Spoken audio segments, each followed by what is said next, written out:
नमस्कार, मैं हूं रचना सिंह और आप देख रहे हैं नक्सल आधारित हमारा ये विशेष कार्यक्रम। दर्शकों, जो लोग मुख्य धारा से बिछड़ गए हैं उन्हें वापस जोड़ने की हमारी ये मुहिम है। लगातार हमारी ये कोशिश है कि जो लोग बिछड़ गए, किसी भी कारण से बिछड़ गए, उन्हें वापस जोड़ा जाए। जी हाँ, नक्सलवाद की जो समस्या है वो एक पुरानी समस्या है, गंभीर समस्या है। 60 के दशक से इसकी शुरुआत होती है और आज 2023 में भी हम इस विषय पर चर्चा कर रहे हैं।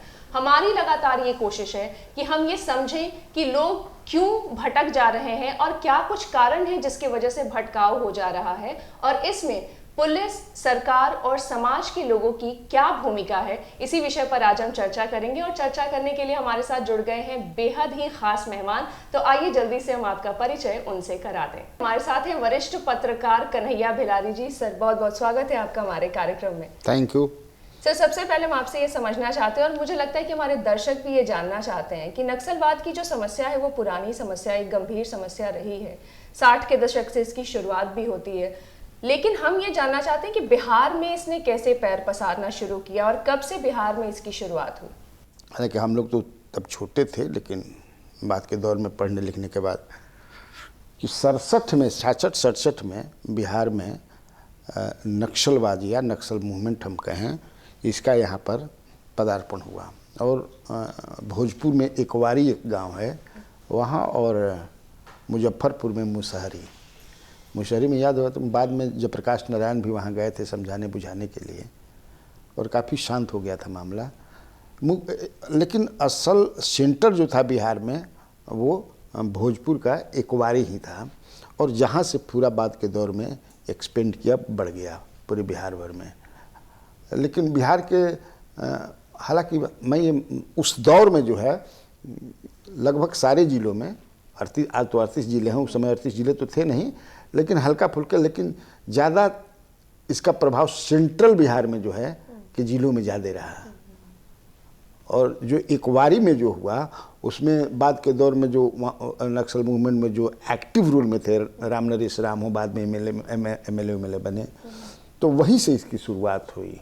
और अब अगर आप ये कारण जानना चाहती हैं या जो हमारे दर्शक हैं ये जानना चाहेंगे कि कारण क्या है, तो देखो ये डिस्पैरिटी जो समाज में होता है ना, या फ्यूडल मानसिकता, जो सामंती सोच जो है कि मतलब कि हल्का फुल्का हम भोजपुरी भी बोल दे तो घबराइएगा मत दर्शक लोग कि खट्टी पर कोई बैठ गए गरीब तबका के, या जो समाज में जिसको मान गए शूद्र जिसको मानते हैं या ईबीसी, तो उसको लेकर के जो सामंती विचारधारा क्या रहे तो हमारे साथ में खाटी पर बैठ गया, ये सब, या न्यूनतम मजदूरी बहुत कम था, या बटाईदारी का सवाल था। इस सब जो मुद्दे थे, इसी को सवाल को लेकर के ये आंदोलन जो माने नक्सल जो है अपना स्पेस लिए समाज में, ये था भी। हालांकि आज तो बहुत कम हो गया है, क्योंकि सरकार की तरफ से इतना काम हो रहा है उसको लेकर के, केवल न पॉलिसिंग ही हो रही है, क्योंकि कई तरह से जो है लोगों का सब कर रही है, तो यही है। सर, जैसा कि अभी आपने कहा कि ये जो जल जंगल जमीन की जो लड़ाई है और उसके बाद वो एक जातिगत रूप भी ले ली, जो नक्सल की जो समस्या है जिस पर अभी हम चर्चा कर रहे हैं, हम ये समझना चाहते हैं कि बिहार के कौन कौन से ज़िले जो हैं जो ज़्यादा इससे प्रभावित पहले भी रहे हैं और अभी भी बहुत ज़्यादा प्रभावित हैं। पहले जो है चूँकि एकीकृत बिहार था, तब 2000 में तो झारखंड अलग हो गया, बिहार अलग हो गया, तो पहले की अगर हम बात करें तो सबसे ज़्यादा प्रभावित एकीकृत अगर बिहार की करें तो एक चतरा जिला हुआ करता था। वो तो एक तरह से लिबरेटेड जोन हो गया था, माने प्रशासन के लोग या पुलिस के लोग वहाँ घुसना जो है बड़ा दुष्कर हो गया था। फिर औरंगाबाद है, फिर बाद के दौर में जहानाबाद आ गया। हालांकि आज की तिथि में जहानाबाद फ्री है। ये बिहार में मुझे लगता है कि 38 में 10 ही ज़िले ऐसे हैं जहाँ पर नक्सल एक्टिविटी है, लेकिन वह उस रूप में नहीं है जो पहले हुआ करता था, उस रूप में नहीं है। और जमींदारों के ज़मीन पर जो है, या जो खेतीहर हैं, अब जमींदारी तो रह रही है, जो ब्रिटिश काल के जाने के बाद तो अब जमींदार कोई रहा नहीं, लेकिन जो चलता है जमींदारी, तो ये जिसका ज़मीन, या ख़ास तौर से वैसे किसान जो एब्सेंटी लैंड लॉर्ड हो गए, ज़मीन रखे हुए हैं लेकिन कहीं अपना जो है नौकरी कर रहे हैं या शिफ्ट कर गए, तो उनके ज़मीन पर जा कर के झंडा गाड़ दिया और झंडा गाड़ करके जो है वो अपना खेती उती करने लगे। लेकिन अब वैसा नहीं है। और पहले जैसा था, जैसे तुमने एक बात कहा कि वो जातिवाद मतलब नक्सलवाद में भी घुस गया, तो वो तो एक हिस्सा है अपने समाज का। आज जो राजनीति है नक्सलवाद के अलावा जो उसमें भी जाते हैं, हर चीज़ तो जाते ही कि मतलब ज़्यादातर राजनीतिक निर्णय भी जाते ही के आधार पर लिए जाते हैं, लेकिन उसमें भी घुस गया। लेकिन अब जब धीरे धीरे वो समाप्त भी हो रहा है तो जात भी समाप्त हो जाए, जातीय सोच भी समाप्त हो जाएगा। सर, जैसा कि अभी हम चर्चा कर रहे थे 2018 की अगर हम बात करें, यानी 4-5 साल के आंकड़ों की बात करें, तो 2018 में कुछ 40 मामले जो थे जो बिहार में हुए, और अभी 2022 की बात करें जो अभी तुरंत ही बीता है, उसमें कुछ 13 मामले हुए। इन मामलों में कटौती आने की क्या बड़े कारण आप देखते हैं, या क्या कुछ ऐसी वजहें हैं जिस वजह से कटौती आ रही है? क्या सरकार या पुलिस या समाज में जो और लोग हैं या नक्सली क्या खुद ये समझ रहे हैं कि अब उन्हें मुख्य धारा से जुड़ जाना चाहिए? देखो, इसमें नक्सल आंदोलन, नक्सल एक्टिविटीज़ का जो घटंती है, घट जो रहा है, उसके पीछे माने उसका मूल कारण यह है कि सरकार ने जो एक्चुअल प्रॉब्लम है उसको पकड़ लिया।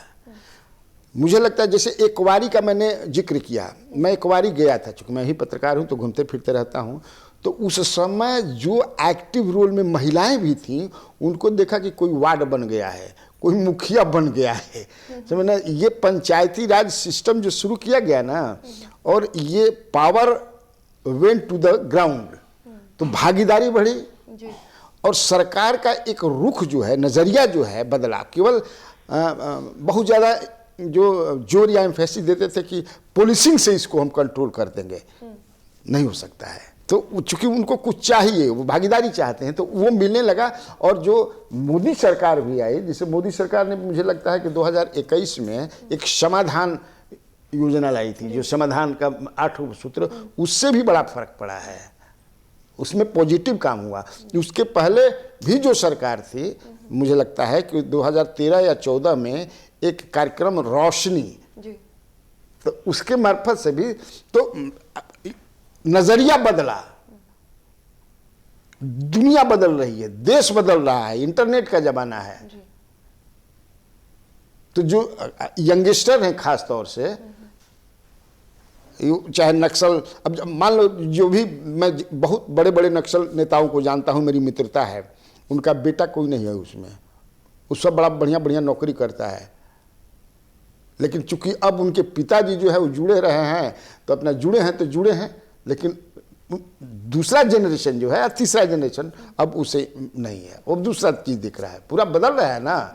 आप बात करते हैं बुलेट से हम सत्ता में आएंगे, अरे सर, जैसा कि अभी हम कुछ प्रभावित जिलों की चर्चा कर रहे थे, जिसमें अभी आपने कहा कि जहानाबाद कंप्लीटली फ्री हो चुका है इसे, लेकिन मुंगेर में अभी भी इसके मामले कई सारे आ रहे हैं, या जो नक्सली मामले हैं वो ज़्यादा बढ़ रहे हैं उस तरफ। ऐसे में अभी हम ये चर्चा कर रहे थे कि सरकार इस तरफ लगातार कोशिश कर रही है, लेकिन फिर भी कहीं ना कहीं कुछ तो कोई कमी रह जा रही है, जिस वजह से जो लोग अभी भी भटके हुए हैं वो वापस जुड़ नहीं पा रहे हैं। क्या बड़ा कारण आप इसका मानते हैं सर? अचानक सब समाप्त थोड़े हो जाएगा, लेकिन ये मुझे तो लगता भी नहीं था कि जिस तरह से कमी आई है, ये भी नहीं लगता था। पहले था ना कि भाई नक्सलियों का क्या था कि अपने यहाँ रोड नहीं बनने देंगे, टावर नहीं बनने देंगे, या डेवलपमेंट का काम नहीं होने देंगे, स्कूल नहीं चलने देंगे। अब तो ऐसा है नहीं। अब तो जो समाज में उन्हीं के लोग इनका विरोध करने लगे कि ये क्या कर रहे हैं, हमारे बच्चे नहीं पढ़ेंगे, हमको मोबाइल नहीं चाहिए, हम मोबाइल पर हमारे बच्चे नहीं देखेंगे, हमको रोड नहीं चाहिए, तो वहीं विरोध होने लगा। वो मेन स्ट्रीम में आना चाहते हैं, तो ये अलग थलग पड़ते जा रहे हैं। अब जो हैं भी तो देख रहा है कि अरे ये तो पैसा कमा रहा है, तो दूसरा धंधा कर रहा है। अरे ये बात करता है कुछ और करता कुछ है, तो वो अपने आप में एक्सपोज। ऐसे बहुत सारे जो नक्सली नेता जिनका धनबाद में मकान है, वो तो छापे पड़े थे एक बार, जैसे शहरी नक्सली कुछ हो गए। तो शिफ्ट कर रहे हैं शहर में, तो वो भी विचारधारा के ही आधार पर रह गए। एक्टिविटी में जो है वो फिजिकल एक्टिविटी में अब नहीं है, तो कम तो हो ही रहा है। अब इतना कम होगा, मुझे लगता है कि बिहार में कितने ज़िले होंगे, 10 ज़िले होंगे, वो 10 ज़िलों में ही बहुत ज़्यादा एक्टिविटी नहीं है। देखो एक कारण और इसका भी है, मैं ईमानदारी के साथ ये कहना चाहता हूँ कि जैसे 2021 में एक घटना गया में हुई थी, तुमको याद होगा, उस घटना की निंदा किसी पार्टी ने नहीं की। वाई? वोट के लिए। ये नहीं होना चाहिए। अगर ये सब बंद हो कि नहीं, आप पैरेलल सरकार चला रहे हैं अपनी, मुझे लगता है कि उसके बाद उस तरह की कोई घटना नहीं कि एक कंगारू कोर्ट लगा करके अपना निर्णय देना और लास्ट था। अब तो होता भी नहीं था। पहले हम लोग देखते थे, जब से मैं पत्रकारिता करता हूं तो हम लोग लगभग रोज ही जो है जहानाबाद, चतरा, यहाँ वहाँ ये हुआ, क्योंकि वायलेंस होता था और कई निजी सेनाएं बन गई थी। लेकिन अब कहाँ है? उस तरफ सरकार ने बहुत ईमानदारी से सोचा है और लोगों के बीच से भी उनका समर्थन मिल रहा है। सर, एक बड़ा सवाल ये भी है कि जब सरकार एक्टिव होती है और विकास की जब बात होती है और जब हाशिए तक विकास पहुंचने की जब बात होती है, तो उसमें कहीं ना कहीं पुलिसिंग भी एक बहुत बड़ा फैक्टर है। पुलिस की इसमें क्या कुछ भूमिका है, या नक्सलवाद को खत्म करने में पुलिस कितनी बड़ी भूमिका निभा सकती है और कम्युनिटी पुलिसिंग इसमें कैसे काम कर सकती है? मुझे लगता है कि देखो, पुलिस का तो होना बहुत ज़रूरी है, क्योंकि उस जो नक्सली एक्टिविटी चलाते हैं तो उसमें मैं बताया भी कि बहुत सारे ऐसे हैं कि उनको मज़ा आता है, मज़ा के लिए चलाते हैं। उनको कोई मतलब नहीं है कि हम सत्ता की परिवर्तन कर देंगे तो बहुत सारे माने स्वर्ग आ जाएगा, राम राज आएगा, ऐसी बात है नहीं। बहुत सारे एंटी सोशल एलिमेंट्स भी सुपर नक्सल बन जाते हैं। तो लेकिन पुलिस का जो इसके लिए तो एक अलग मुझे लगता है कि पुलिस की व्यवस्था भी की गई है। उनमें ये हो कि जो लोग उनसे जुड़ते हैं या उनके बीच जा कर के बताए कि आज दुनिया कहाँ से कहाँ जा रही है, हम चांद पर चले गए, माने बहुत कुछ हो रहा है दुनिया भर में, और ये अभी भी राइफल अब बंदूक लेके कह रहे हैं कि हम सत्ता के परिवर्तन कर देंगे। तो ये माने ये आपको झांसे में रख रहे हैं। तो वो उनके लोगों को समझाएं, केवल मतलब पनिशमेंट देना ही या उस तरह जिस तरह से एक पुलिस की छवि बनी हुई है या पुलिस की खासतौर से छवि बनी हुई है, वो हटा करके लोग नहीं भाई ये हमारे ही बेहतरी के लिए है, हमारे लिए हैं, जो ये कह रहे हैं वही सही है, अब ये संभव नहीं है। उनमें मतलब एक उनका दिमाग जो है, ब्रेन वॉश जो होता है, वो बहुत ज़रूरी है। और सबसे बड़ा पुलिस के लिए यही टास्क है। वो तो मतलब जैसे वो लोग अटैक करते हैं जी। जो अटैक करते हैं वो लोग, तो हमारी बातचीत हुई थी, मैं झारखंड में ही, जहाँ एक उनका एक बहुत बड़ा स्ट्रॉन्ग होल्ड है, जो वो अपना नेशनल एग्जीक्यूटिव है, क्या क्या करते रहते हैं जो, तो उसी समय मैं गया था। तो वो बात कि देखिए हम लोग पुलिस पर जो अटैक करते हैं उसमें अगर हम 100 लोग घेराबंदी करते हैं, उसमें 10 ही 15 20 ऐसे होते हैं जो चाहते हैं, क्योंकि वो भी तो आदमी है ना, उनके भी बाल बच्चे हैं, उनके परिवार है, पिता हैं, माता है, न चाहते हुए भी। तो वो चूँकि वैसा करने के पीछे वो most of them are not in favour of attack the police या नेशनल कोई हार्म पहुंचाया जाए। तो उसके लिए मुझे लगता है कि माइंडसेट पुलिस का बदलना चाहिए ट्रेनिंग के मार्फत से। मुझे लगता है कि ये सरकार खासतौर से मोदी की सरकार कर भी रही है। नक्सली समस्या में एक बड़ी बात सरकार की भूमिका की आ जाती है सर, और सरकार हर जगह है और हर तरीके से वो अपनी भूमिका निभा भी रही है, लेकिन क्या कुछ योजनाएं हैं जो वो इस तरफ चला रही है जिससे कि मुख्य धारा में वापसी हो सके उन लोगों की जो ये चाहत रखते हैं कि वो वापस आ जाए? क्योंकि जैसा कि अभी आपने कहा कि हर किसी का परिवार है, बच्चे हैं, और वो भी चाहते हैं कि उनके बच्चों को एक अच्छा समाज मिले, एक अच्छा परिवेश मिले। तो ऐसे में सरकार की क्या कुछ योजनाएं हैं जो इस तरफ काम कर रही हैं? जैसे ये सरकार जो है नक्सल इन्फेस्टेड एरियाज़ में बढ़िया बढ़िया स्कूल खुल रहे हैं, जैसे जवाहर ये नवोदय विद्यालय है ना, ये सब खुल रहे हैं। तो उनके बच्चे आने न, पहले तो होता था कि उनके अपने स्कूल चलते थे जिसमें वो लोग माओ के बारे में पढ़ाते थे, वैसा स्कूल में मैं गया भी, अब तो समाप्त हो गया। तो अच्छे स्कूल खुल रहे हैं, तो बदलेगा ना उनका पूरा, उनकी सोच बदलेगी। और मैं एक बात बताया था तुमको कि ये पंचायती राज सिस्टम वाला जो है इसको जमीन पर तो पहुंच ही गया है, और ख़ासतौर से जो केंद्र सरकार और राज्य सरकार दोनों मिल करके, क्योंकि यहाँ भी सरकार में अब आज कौन पार्टी है कल कौन, वो तो सरकार होती है, लेकिन केंद्र सरकार की भी तरफ से कई योजनाएं ऐसी चल रही हैं जो कि मैं समाधान के बारे में बताया। तो समाधान में तो ऑलरेडी है वो। तो और चूँकि पढ़ाई बहुत ज़रूरी है और शिक्षकों की अच्छी से, मैं नक्सल अभी भी जब घूमते हैं हम लोग तो डरते हैं लोग, शिक्षक रहने से डरते हैं। तो ऐसी सरकार को एक व्यवस्था करनी चाहिए जो कि डर का माहौल जो है, जो फियर साइकोसिस है, वो समाप्त हो जाए। तो जब बच्चे बढ़िया से पढ़ने लगेंगे, अच्छे स्कूल खोलने लगेंगे, इंस्टीट्यूशंस खोलने लगेंगे, हॉस्पिटल्स खोलने लगेंगे, केवल रोड से नहीं होगा, टावर दे देने से नहीं होगा। तो ये बहुत जरूरी है। और जो भी सरकार के, जैसे मनरेगा वाला था या है भी मनरेगा का, उस पर भी सरकार का भी है ही, वो भी खूब चलना चाहिए। क्योंकि देखो पेट के लिए तो कुछ न कुछ चाहिए, और वो भी जो कर रहे हैं डिस्पैरिटी जो है उसी के लिए। तो ये सब है। जैसा कि अभी आप चर्चा कर रहे थे सर, एक बड़ा सवाल है आत्मसमर्पण को लेकर के। बहुत सारे ऐसे नक्सली हैं जो मुख्य धारा में वापस आना चाहते हैं, आत्मसमर्पण करना चाहते हैं, लेकिन उनके अंदर भी एक स्वाभाविक सा डर इस बात का है कि उनके पुनर्वास के लिए क्या कुछ किया जाएगा। क्योंकि अभी जैसा कि आपने चर्चा की कि शिक्षा नहीं है, और जो शिक्षित नहीं है वो ये सोचते हैं कि अगर हम वापसी करते भी हैं तो आखिर हम क्या करेंगे। तो सरकार इस तरफ क्या कुछ कोशिश कर रही है, क्या स्वरोजगार के लिए कैसे उन्हें प्रेरित कर रही है, या कैसे उन्हें वो रोजगार मुहैया कराएगी जिस वजह से उनका पुनर्वास हो पाएगा? देखो उसमें यह है कि जो पुनर्वास योजना है, जो सरेंडर करते हैं वो किसी स्टेट में, वो जो सरकार के तरफ से मिलना चाहिए वो मिलता नहीं है। अब पता नहीं क्यों नहीं लोग देते हैं, और उसमें मुझे नहीं लगता है कि ये स्टेट गवर्नमेंट के अंतर्गत आता है, उसमें केंद्र सरकार कहीं से भी दोषी है, मुझे ऐसा नहीं लगता है। ये राज्य सरकार अपने वादा जो है, वादा खिलाफी करती है।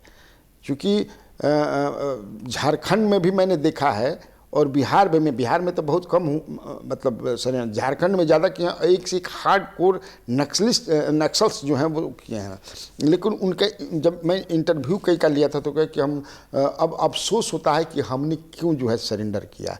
उसका इम्प्लीमेंटेशन सही से होना चाहिए, और उनके परिवार का रिहेबिलिटेशन बहुत बढ़िया से होना चाहिए, ताकि इससे विश्वास आएगा कि नहीं भाई सरकार जो कहती है वो करती है। तो मैं फिर कह रहा हूँ कि ये राज्य सरकार की जिम्मेवारी है, ये केंद्र सरकार की कहीं से जिम्मेवारी नहीं है, और इसमें कमी है। ये सरकार जो हो सकता है कि सरकार के जो मुखिया हों उनको जानकारी ना हुई है, प्रशासनिक स्तर पर जो है जो प्रशासन के लोग हों वो दोषी हों, लेकिन अखबार मीडिया जो है वो तो इस बात को सामने लाता ही, उसको सरकार तो देखती ही होगी, पढ़ती होगी, नहीं पढ़ती तो राज्य सरकार की कमजोरी है ये। सर, आत्मसमर्पण के बाद एक बड़ा सवाल इस बात को लेकर उठता है कि समाज के लोगों में इस चीज़ को लेकर कैसे एक्सेप्टेंस डेवलप किया जाए, क्योंकि ये भी एक बहुत ज़रूरी है कि जो नक्सली हैं आत्मसमर्पण करते हैं, उन्हें वापस मुख्य धारा में आने के बाद उसी समाज में रहना है जिस समाज में हम और आप रह रहे हैं। तो समाज के लोगों की इसमें किस तरीके की भूमिका होनी चाहिए, वो एक्सेप्टेंस, वो दिल से उनको स्वीकार कैसे करें, और कितना बड़ा दिल उनको भी रखना चाहिए? देखो सवाल तुम्हारा जो था उसका जवाब मेरे पास ये है, बढ़िया जवाब है ये, कि ऐसा नहीं है कि समाज एक्सेप्ट नहीं करता है, घृणा करता है उनसे, मैं इसको नहीं मानता हूँ। अभी कुछ दिन पहले तुमने पढ़ा होगा अखबार में खबर छपी थी, बड़ी अच्छी खबर थी, कि एक मुझे लगता है कि झारखंड का किसी धनबाद के आसपास का था, एक हार्ड कोर जर्नलिस्ट जो थे, जर्नलिस्ट कहते हैं नक्सल जो थे, हार्ड कोर नक्सल जो है वो गांव गए छूट करके, और उन्होंने गांव को पूरा चेंज कर दिया, और गांव के लोग उनके दीवाने हो गए। क्योंकि जो नक्सलाइट में नक्सल जो लीडर्स हैं, ऐसा नहीं कि जो लुच्चा लफंगा टाइप का जो घुस गया है तो वो भी टॉप पर नहीं गए हैं लोग, तो उनके पास एक विजन होता है। क्योंकि देखो मेरा अपना मानना है कि नक्सल और आतंकवाद में अंतर है। उसको आतंकवाद के रूप में नहीं देखना चाहिए। हालांकि सरकार ने भी इस पर कंसिडरेशन सरकार कर रहा है कि नहीं, इनका एक दूसरे तरह का, जैसे माओ को ये मानते हैं, इनके नेता हैं, या स्टालिन हो गए, लेनिन हो गए, वहाँ से है ना। आतंकवादियों का तो वो तो दूसरे तरह का है। उसने पूरे गांव का रूप माने काया ही बदल दिया, फैन हो गए उसके गांव के लोग। तो एक विजन होता है उन लोगों के पास। हम जहाँ जहाँ माने उनके गांव में मैं गया हूँ, जैसे एक विजय आर्या का नाम तुमने सुना होगा। विजय आर्या का, तो विजय आर्या अब तो हैं जेल में अब, लेकिन उनका भी बेटा उठा, सब उनको फॉलो नहीं करता है। नहीं, सब कह कि भाई हम लोग को ये सब विश्वास नहीं है। तो मैं इसको स्वीकार नहीं करता हूँ कि समाज में समाज को एक्सेप्ट करने में परेशानी है। समाज खूब बढ़िया से एक्सेप्ट करता है, जान जाता है कि नहीं भाई, अरे एक से एक बड़का बड़का जब डकैत जो है, मोहर सिंह है, माधव सिंह, कौन कौन डकैत जो बड़े बड़े जो हुए ना जी, और जब आते हैं और अपने को उन्होंने बदल लिया तो समाज स्वीकार कर लेती है। सर, चलते चलते हम आपसे एक संदेश चाहेंगे जो आप हमारे उन लोगों के लिए दें जो नक्सली अभी भी हैं और जो मुख्य धारा में जुड़ना चाहते हैं, या उनकी कोई मंशा है जुड़ने की, उनके लिए आप क्या कुछ कहना चाहेंगे? मैं ये कहना चाहूँगा कि मैसेज मेरा ये है कि हिंसा से आप समाज में परिवर्तन नहीं कर सकते हैं, नेवर। ये मैं दावे के साथ कह सकता हूँ। आप भारत में महात्मा गांधी बापू के रास्ते पर ही चल करके देश बना सकते हैं, राज्य बना सकते हैं और समाज बना सकते हैं। सर, आप हमारे कार्यक्रम में आए, हमारे दर्शकों को इतनी अच्छी जानकारी दी और उन सभी लोगों को जागरूक करने की कोशिश की जो कहीं ना कहीं नक्सल की तरफ बढ़ रहे हैं, या जो नक्सलवादी अभी भी हैं, उन्हें कैसे मुख्य धारा में जोड़ा जा सकता है। इस पर हमने इतनी गंभीर और इतनी ज़रूरी बात की, इसके लिए आपका बहुत बहुत धन्यवाद। Thank you. दर्शकों, आज हमारे स्टूडियो में हमारे साथ थे वरिष्ठ पत्रकार कन्हैया भिलारी जी, जिनसे हमने नक्सल पर बात की और ये समझने की कोशिश की कि ये समस्या कैसे इतना अपना पैर पसार गई, या इसकी जड़ें क्यों इतनी मजबूत रह गई। हमने इस पर भी चर्चा की कि कैसे सरकार जो है लगातार तमाम बहुत सारी कोशिशें कर रही है, पुलिस अपने तरफ से बहुत कोशिश कर रही है और समाज के लोगों की तरफ से भी एक कोशिश हो रही है, जिससे कि नक्सल के तरफ जो लोग चले गए हैं या जो लोग उससे जुड़ गए हैं उनकी वापसी हो सके। तो मुख्य धारा में हम सबको जुड़ने की जरूरत है, मुख्य धारा में सबका स्वागत है। और इसी के साथ आज के इस अंक में बस इतना ही। नमस्कार।